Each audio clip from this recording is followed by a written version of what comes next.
it of memory, but we were going through my attic in my basement, in my closets, and because I'm hoping to move before the year's over, and I found a newspaper that was printed in 1974. Some of you all may remember this. Yeah. It was the 40th, and it was in 1974, was the 40th anniversary of this newspaper, which would have been the Estill Herald, and in it is a picture of the reunion of Morgan's Men. This was in 1924. I told you it burnt in 23, but it was in December of 24. And we found it highly ironic that it burnt shortly after the reunion of Morgan's Men, but we came to the conclusion that it wasn't arson because we were very much still in the Confederate domain at the time. So I think, they say the fire started in near a servant's room, but they feel like it was in the kitchen at the time. But I'll leave this newspaper. In 1954, it says, Guy Strong chosen All-Star. Fire destroys post office and skating rink, so I had to find out about Guy Strong here. And in 1954, in January, 2nd Lieutenant Guy Strong was chosen on the U.S. Army All-Star basketball team by a vote of the opposition players. So he was noted very much so, and even in 1954, which happened to be the year I was born, which was 70 years ago. But the person that wrote this article for that newspaper was Dwayne Riddle. And I'm going to share that article with you today. It says, Henry Clay stands pat in a game of draw at Estill Springs Resort. A History of Estill Springs by Dwayne Riddle. Long before the first white men crossed the Allegheny Mountains and entered the fertile plains and rolling hills of Kentucky, a mineral spring located in Estill County was known to the Indians and wild beasts. This spring was a favorite watering place of the many tribes of Indians who hunted in the bountiful populated area which is now in Estill County. I jokingly say this would have been your first fast food place. Now there was literally, if you go back and read the history of this place, the buffalo had an area of almost 2 acres wallowed down here to nothing. Highway 89, and part of it runs, the old Warriors Path goes out near Jack Stigney's house at Lily Ferry. But this was a trail. The biggest spring was Blue Lick, which was in Robertson County, which there's still a museum there today. And there was like a 2-lane highway from here to Robertson County that primarily the buffalo traveled. They said it would have been wide enough to have taken 2 wagons now. Stamping ground. How did stamping ground get its name? The buffalo came and stomped the ground, waiting in line to get to a spring just like we have here. So this was, they didn't have to hack their way through the wilderness to get here. There was a road, although one made by buffalo. The first record of the spring is said to be embraced in a report written by a Frenchman who, with a party of Indians, marched from Detroit to Mobile, Alabama. This explorer mentioned it in his journal. The next record is a journal made by McAfee, which the historical marker out front denotes, which describes a route of march from Harrodsburg back to Virginia, and in it, the writer states that they camped one night on the bank of a little lick at some sweet springs in a white oak flat of a little mountain. A most graphic description and easily located because this spot meets all the conditions. Now, when Irvin was formed, at one corner of the Platte was a wonderful flowing spring which was called Gambler's Curve, Donald Hardy's house. It is.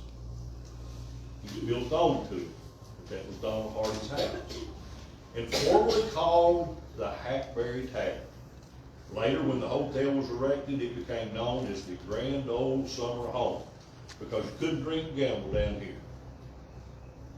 It'd go up. So it went from being Gambler's Curve to the Grand Old Summer Home. And the same thing still took place. Estill Spring is located about 1.5 mile from Irving in the region called Sweet Springs, and it's still, if you look on the tax rolls, this is the Sweet Springs addition to Irving. A name given after Daniel Boone had described the spot. When the hotel was in operation, directions were given thusly: 130 miles east of Louisville, 130 miles south of Cincinnati. The date is not definite as when the famed hotel was built, though it was sometime before 1852. William Childs from Montgomery was the first to erect a number of buildings in the main hotel. On the first floor were 3 large parlors with 6 bedrooms above, a main dining room measuring 30 by 100, 3,000 square feet.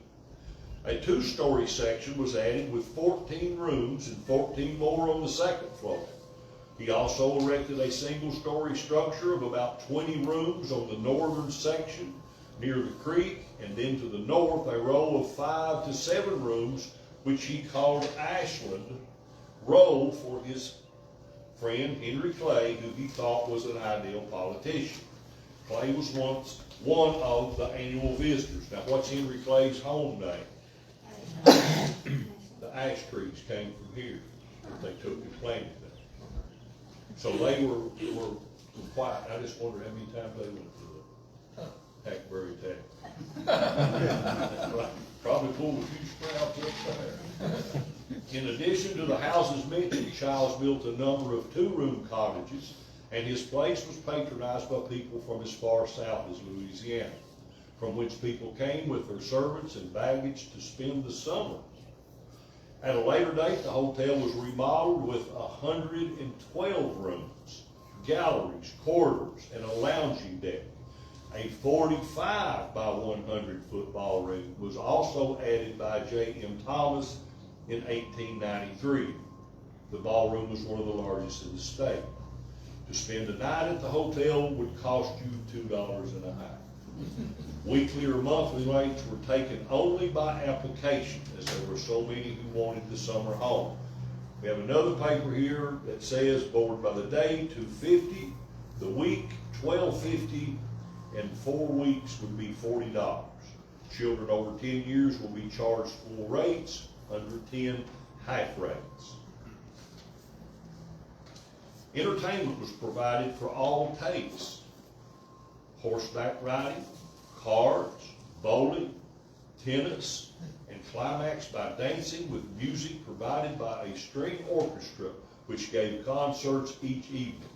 Or, if none of the above interest you, you can stroll along shady patches just made for 2. Many reunions were held at the Springs, including one by John Hunt Morgan men during the month of August the 20th, 22nd, 1924. A favorite among the stories of the spring is one which relates that Henry Clay stood pat in many a game of draw in the shade of an oak tree which still stands today. Clay must have created quite a picture as he stepped from the ornate stage with his luggage, which included a leather hat box containing his high silk hat. Mr. Clay would quite often address the people from the corner of the veranda on the front porch. It is understood that he transplanted ash sprouts from the grounds of Estill Springs to his home in Ashland. Other noted men who often visited the Springs were Governor William Owsley, Judge Daniel Breck, and the noted statesman John C. Breckinridge. Cindy and Barnes, which there's a book over here, which is very interesting. A lawyer gifted with more than ordinary talent as a speaker addressed the citizens of Madison, Estill County in an effort to form an army during the Civil War on October the 3rd, 1861. 20 men were sworn in at Estill Springs, and S.M. Barnes chosen as colonel of the newly formed regiment. On the evening of November the 29th, 1861, a delegation of loyal ladies from Irving assembled on the long veranda of the principal building, one of them bearing above her a large and beautiful silk flag, made by them expressly for a gift to the 8th Kentucky. One of the favorite paths at the spring was the one leading to the Collegiate Springs, some distance from the hotel. The water is perfectly translucent, but it is highly impregnated with iron. It is nature's tonic, distilled in her own laboratory, and is a great invigorator and appetizer. The spring consists of white, red, and black sulfur and collegiate water which bubbles from the ground. I'll take a closer look at the water. We find it contains calcium carbonate. It goes to grains here, 15.3 grains per gallon. Calcium sulfate, 8.5 grains per gallon. Magnesium sulfate, 10 grains per gallon. Potassium chloride, lithium chloride per gallon, silica, and insoluble residue. Total solids by evaporation is 44.6 grains per gallon. So if you set this water out and let it evaporate, you will have solids in it, the minerals. And it still works today. If we had brought water in and primed that pump, I know one of the springs quit for a while, but it's still here. My grandmother used to send us down here to get her water in the 60s. You know, it was still, people still believed it. Who knows? The land embraced in the whole of the Springs tract remained the property of Green Clay until the time of his death. He divided his lands between two sons. The Clay sold it to Isaac Mize, he sold it to James Black, and in turn to Cleveland Black in 1844. Cleveland Black sold to William and John Childs in 1846, and in 1849, John sold his interest to his father. After the death of Childs, the property passed to S.M. Barnes, who sold it to Spencer Noble, Lyon Douglas, and others in Erie, Pennsylvania, who bought it for reasons both aesthetic and utilitarian. They thought there might be oil on the grounds and sunk an oil well close to Sweet Lick Branch, just north of the main of the hotel, and it was down here on this creek line. The owners were scattered and some dead when a lawsuit was brought by some of the persons still living. The property was sold to Harvey Riddle after the fire which destroyed the main hotel building. The property was sold to O.F. Hume, who sold to the present owners, Betty White McConkey and T. White Davis. Fire destroyed the grand old summer home on December the 16th, 1924. After the fire, the hotel was never rebuilt. The cause of the fire was not known. It had started in a servant's room on the second floor and back of the building. 6 of the 112 rooms were saved and only 2 of the 12 cottages remained. Damages were estimated at $40,000. Coleman Benton, operator at the time, was in the Cincinnati hospital, and the only person here was his wife. Estill Springs, located at the foot of Sweet Lick Mountain, now and facing picturesque Mount Henry. The mountain over here behind Irving is a mountain that's named after Patrick Henry. By now is the residence of Betty White McConkey, has a prominent place not only in the history, now we know that K.N. and Jimmy Barnes lived there. And from his references for this article was Memorandum Concerning Estill Springs by Betty White McConkey. This spur teaches dancing at Estill Springs, Urban Times, July the 18th, and Reunion. And so Dwayne had several, and it's a very well written article. There's another one about Ralph Barnes. We were quite noted. And at the foot, you know, where they just built the new 911 building for the boats and so forth, that's at the foot of Mount Henry. That was known as Grandstand Hill. And other than having entertainment here, sometimes the city of Irving, the band would play there. There used to be a service station there when I was a kid. Rice, Barry and Donald Rice had a deck of station there. Any questions, complaints? Right, Will. Skip, what was up here on this hill right there? Huge blue chimney up there. Like a building. There was a cabin there at one time, and they had horseback riding trails that went all up through there. And back in the day when you could teach, educate, instead of teach a test, Donald Hardy and Nell and the families and the Bonnies let me take my kids. That's how I taught elevation. On top of that hill, there's a geological survey. So we would climb the mountain and waving it at West Irving, and of course from up on top here, well, Verlin was a school board member. He actually went with me when I took my kids up there. But they were a couple little buildings dotted up there. I mean, you know, Huge blue chimney. it is, and it's a hand. handmade. I still find them up on marble yard. It's fascinating. Any more questions? What? I'm a copy, was he a forefather of, Tony McConkey that had a jewelry store? Was he Yes, related? yes, yes, that's St. McConkey's. And of course, Billy White Davis, Yeah, you know, their family came in here, that's how poor Teeny Moore got her, this Teeny. yeah. Ah, And help me out here, Ed, but who was, your grandfather, A.W.'s wife was a sister to Billy White And Billy White. and Billy White. So that's how the Bonnie family came in through, into this. But you can just imagine what this, you know, looked like in the day. I mean, it was just, I mean, times were changing.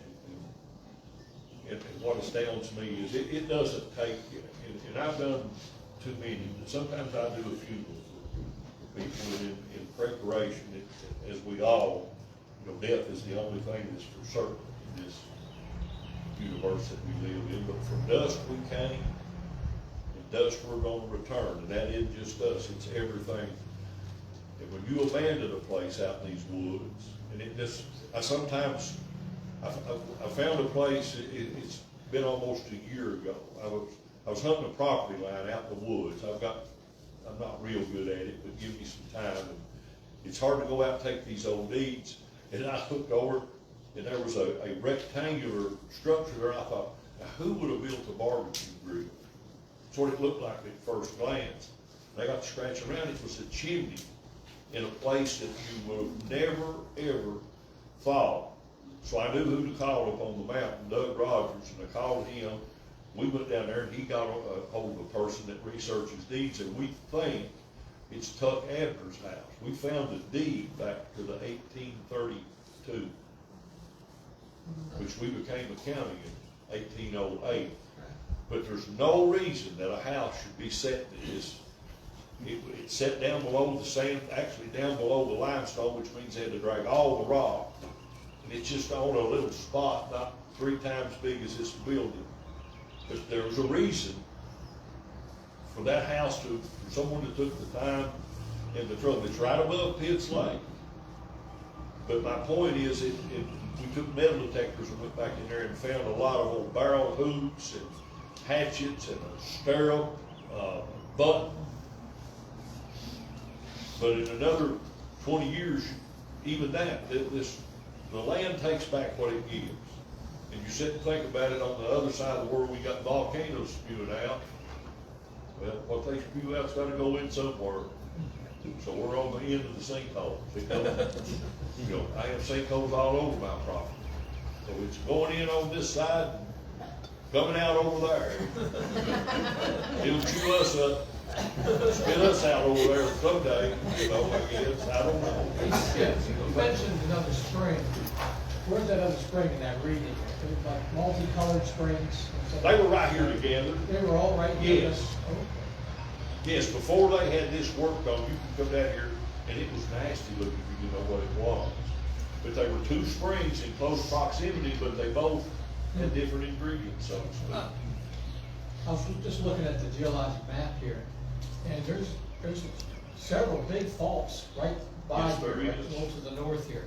So, I mean, and you're getting areas where the black shale is not even, it's there, it's missing altogether, and you get the crab orchard. So there's been 100 foot of throw on some of these faults. And so that would really cause some water movement, do some weird things. But we don't know what caused so much iron to be in this area. You know, we have 3 iron furnaces in Estill County, and it's water. We know that the iron, according to geologists, was waterborne. But how did it get here? You can I still walk Red Lick Creek and walk Station Camp Creek, and you'll come upon a place, and it's the color of your boots. It's an odd rust, and you think it's nasty and terrible, but it's still the iron coming up out of it. I've got a spring, place, I don't keep that, where it drains, I don't keep it washed out. It clog up. It turns up like Yes. this, clogs up, burns. And it clogs up drain pipe. Yes, it does. Go down It there. grows. Miss Williams, I'm enjoying this so much, and when you were talking about the springs, this one was called a white sulfur. Yes. That's the one that, and there was one about it was- right here, and it had a thing around it, and it was the black sulfur. Yes, And it actually was terrible looking. it was. It had black, almost like when you scraped off an iron skillet. Yes, Just in there, and it was thick, and so when we built this, we didn't want that, so we fixed it and drained it out that way. yes, it comes out. It still comes out here, but again, it's two springs. And then Two Jeff different Hensley, springs. no, Jeff, who is it up at the courthouse? Is it Jeff? Not Hensley. Hicks. He tells me that there's some white sulfur out in there, but not as big as this was. There is. Well, we have Sulphur Wells Road, Oh, okay. out Sandy Hill. You know, we don't know what caused the mineral deposits to be here.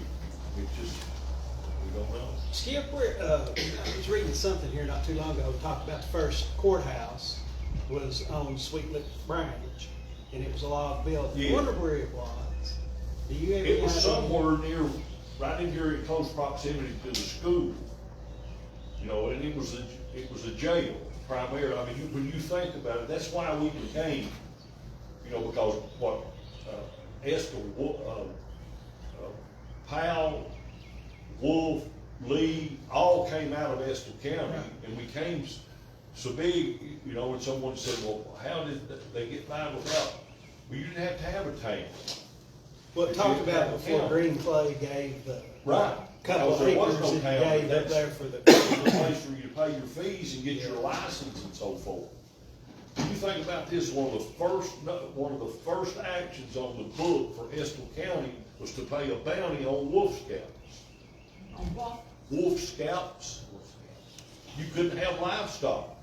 And it wasn't safe for some people to go out at night. A quarter.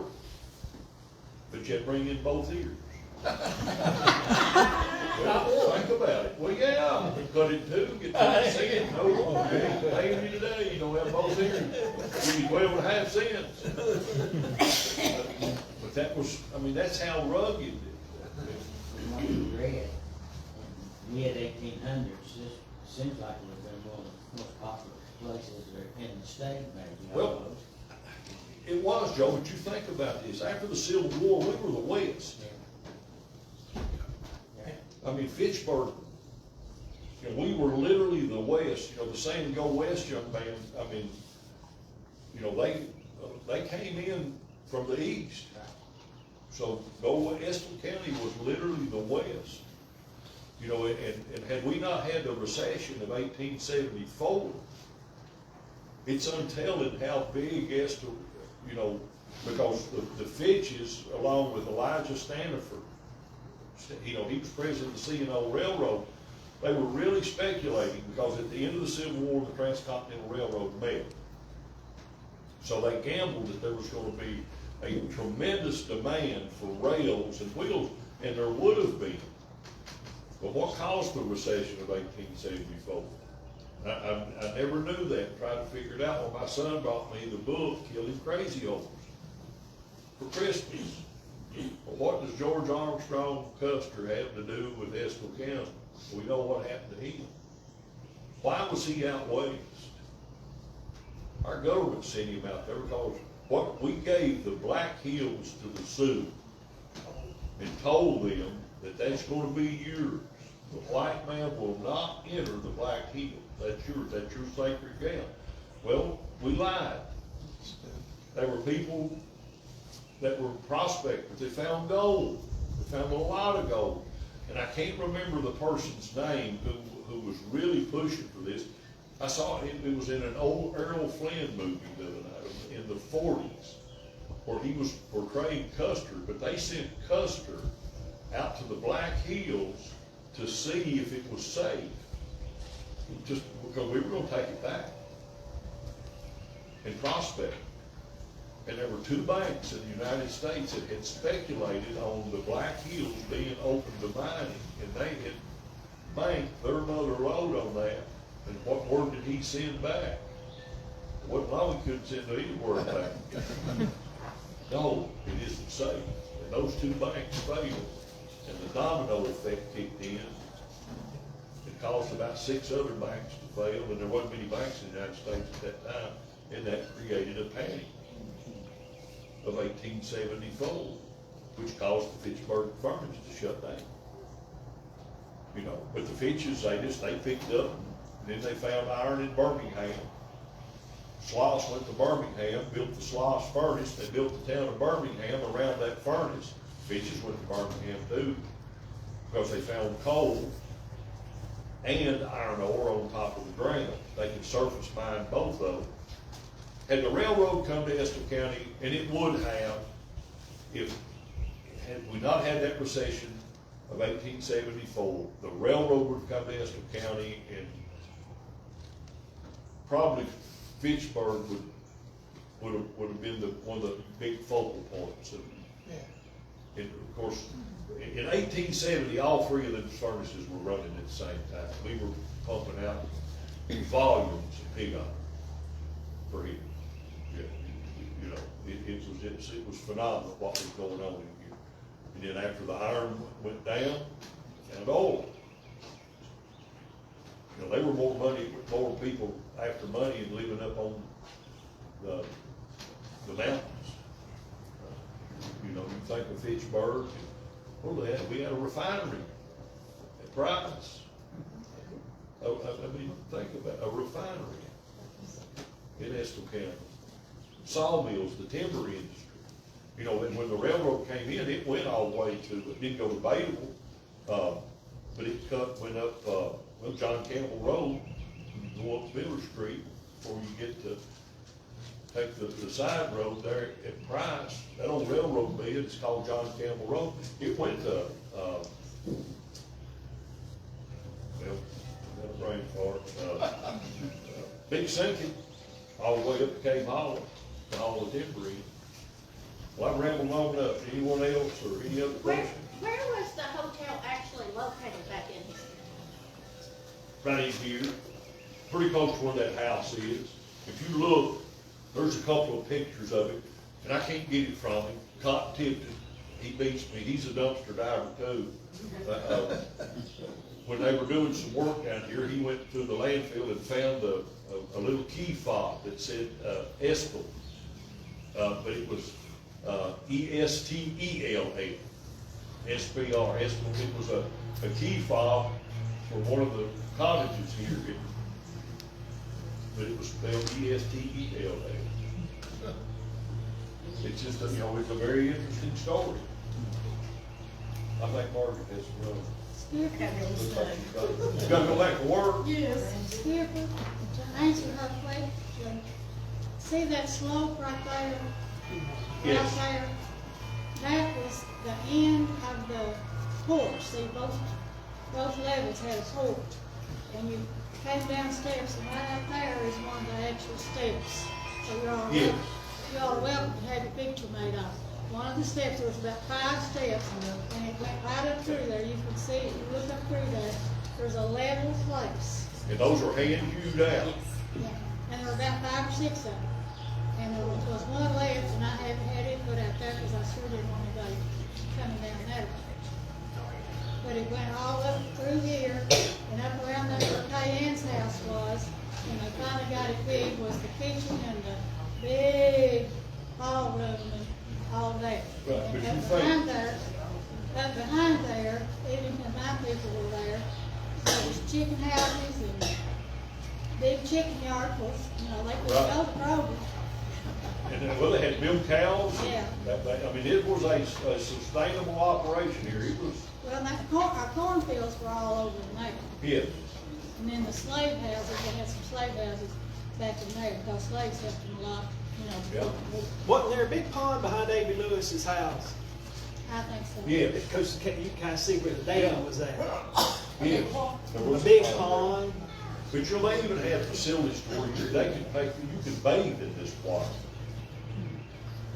And you could soak in it, drink it, you know, it was sold as quite an elixir, it would cure about anything.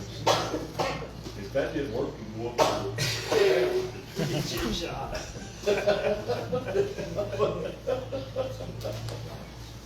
but, Skill, yes, sir. you mentioned, I think in the reading there, something about a Sherman Riddle. That was one of the owners prior to, not long before Dale's family got involved on this. Is that, there's a house that the Higginbothams lived in up on Park Avenue, and I, of course, haven't lived over there. I've always understood that house, that property belonged to the Riddles at one I time. think so. Is it the same? Same ones, yes. That's what I thought. Were they related in some way to Laura Tuttle? Was she a Riddle? Yes, you know, they were. That's right. Yes, Okay. probably so. I think so, yeah, you mentioned, I heard that name, because I think that was the name of Sherman Riddle when I had lived up there as a boy, I could connect to that piece of property. What's Mr. Tate doing? Skip, everybody, a lot of people have to, need to go on to other things. And, Janice and I usually do a little skit about some things out here. And I even recruited somebody to fill in for her. She's sick today. But I'll tell you what we'll do. We'll make a video of it, cause it's kinda got some humor. And that way, cause I know people have got to go. One thing I will say about the cabin didn't burn. And the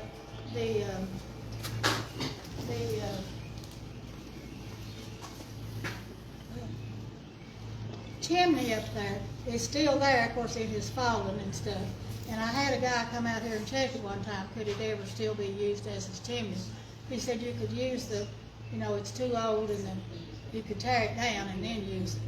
But, the cabin was there, it was rented out. I don't think I was, Nancy might remember some. Anna Davis, who worked for the railroad, and her husband had some kind of wood plant, really. And they lived up there. She worked at the railroad, and they paid $20 every 2 weeks, was their rent, $40 a month. And there was, of course, that's not the original garage out there, but they had a garage. Right. Of course, you had to walk up the hill. And, it was real, I don't remember exactly when, it never did burn, it was torn down, because it just got. Right, yes, I remember. And then just a little bit more history, and then I'm through. This was built in 2012. It is the exact same size and the form that, not up in here, it was different up in here. I had some Amish people come in here, and they measured it and brought the stuff, and of course this roof was not like this. It was had those shingles on it that you made, and as they would rot, somebody would have to get up in there and get another one. And when I was little, you always had to, it wasn't fixed like that in the arch. There was usually a snake up in there, and so it was a big deal to come out here, watch the snakes go up and through there. But this is exactly the same size. It was fixed this way. We moved it out 3 feet, and I wish we'd moved it more, because back in here are some springs, and it kind of holds water back in here, and of course it rots it out. And then the old one was, I think it was whitewashed. Some of you remember whitewash. Remember when people whitewashed their trees up halfway? Oh, yeah. That was a spring thing. You had spring cleaning and whitewash. So, but anyway, we'll get some more. So we just appreciate you all coming. I appreciate him so Well, much. thank you for having us here today. I said him too. He got into things I'd never heard. Anytime somebody tells a story, they know a little something. But just to give you something to think about, they did especially the Friday nights and Saturday nights were really rambunctious in the big days. And they sent out a postcard, and it said, it was saying, everybody be nice, and everything like that. And then it said, and according to the scripture, mentioned something about where sometimes you could take, whiskey for your stomach. Well, it said very nicely, if you should have some stomach trouble, as the scriptures say, you may. From what I heard about it, everybody had a lot of stomach trouble. And then there was some people in this community on Saturday night, the last people that had it, they were out here, whatever that gambling game thing he was saying.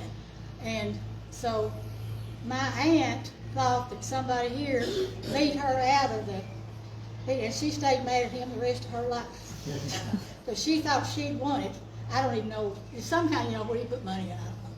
But anyway, but I really appreciate you all coming and being interested and just keep on studying. You won't have the brain he's got.